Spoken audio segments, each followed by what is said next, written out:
According to the Islamic Republic, the strategy of surrounding Israel with hostile militia groups has been very effective. Until now, Israel has not engaged in aerial bombardment of Iran's nuclear facilities.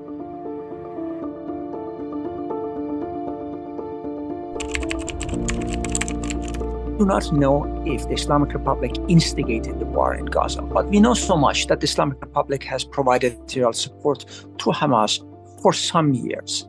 Now, we also do know that the Islamic Republic more or less achieved most of its objectives on first day of the war, meaning that the attack itself in Israel showed that the Israeli state is not an impenetrable fortress. It has weaknesses. The Israelis, on the other hand, were trying to communicate the message that Israel was capable of defending itself and was impenetrable. Iran proved otherwise. The other thing that Iran achieved was to get even with the Israeli Mossad. Israeli Mossad had managed to humiliate Iran's security forces over the years. Iran got back at the Mossad on October 7th. The third goal was to disrupt the diplomatic normalization between Saudi Arabia and Israel.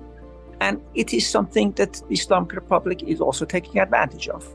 And finally, the Islamic Republic probably also wanted to test the willingness of the Jewish state to wage a direct war against Iran. The Islamic Republic is not interested in a direct war against Israel, just as Israel is not interested or does not appear to be interested in engaging in a direct war against Iran. So both countries engage in proxy warfares. Israel uses Iran's ethnic minorities against the central government in Tehran, and the Islamic Republic is using non-Iranian militias in its indirect warfare against Israel. It is Iran's impression that the government of Israel perhaps is interested in expanding the war in Gaza to Lebanon and is also interested in prolonging the war. It is not a goal that the United States shares. The United States does not want the war in Gaza to spread to Lebanon or any other area. And the United States is trying to contain this war. So does the Islamic Republic of Iran for its own purposes. So this is why we are seeing a situation where Israel is killing more Hezbollah militia members, is bombing more targets on Lebanese territory. And Lebanese Hezbollah responses are very measured, at least until now, which also shows me that Lebanese Hezbollah is also not interested in spreading the war to Lebanese territory.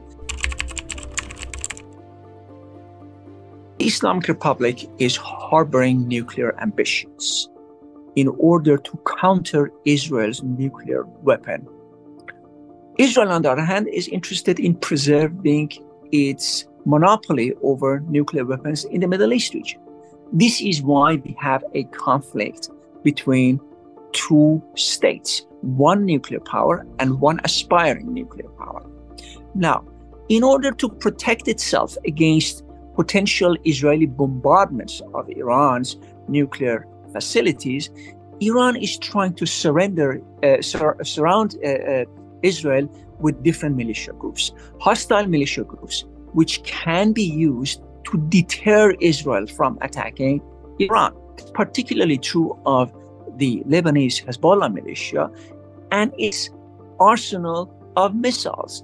So should Israel desire to attack Iran's nuclear facilities, it has to calculate with threats from Lebanese Hezbollah. According to the Islamic Republic, the strategy of surrounding Israel with hostile militia groups has been very effective. Until now, Israel has not engaged in aerial bombardment of Iran's nuclear facilities.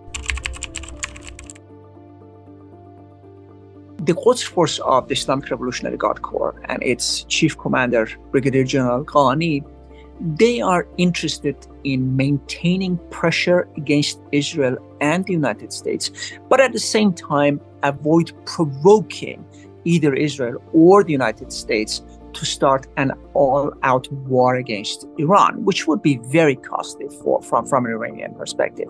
This is why we are seeing them trying to strike a balance. On the one hand, maintain the pressure, but on the other, not provoke them. Therefore, Brigadier General Ghani is trying to persuade and control the militias to engage in a different kind of attacks, and if possible at all, to avoid having American casualties and more specifically American fatalities.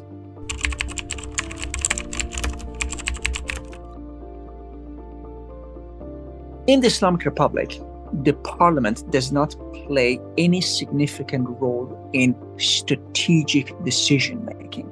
Iran's strategic decisions are made by a body called the Supreme National Security Council. In the Supreme National Security Council, we have the heads of the powers of the states or their representatives, and we also have representatives from the bureaucracies of the Islamic Republic. The decision-making process is very rational, and whatever they agree upon is reported by the President of the Republic to Supreme Leader Ali Khamenei.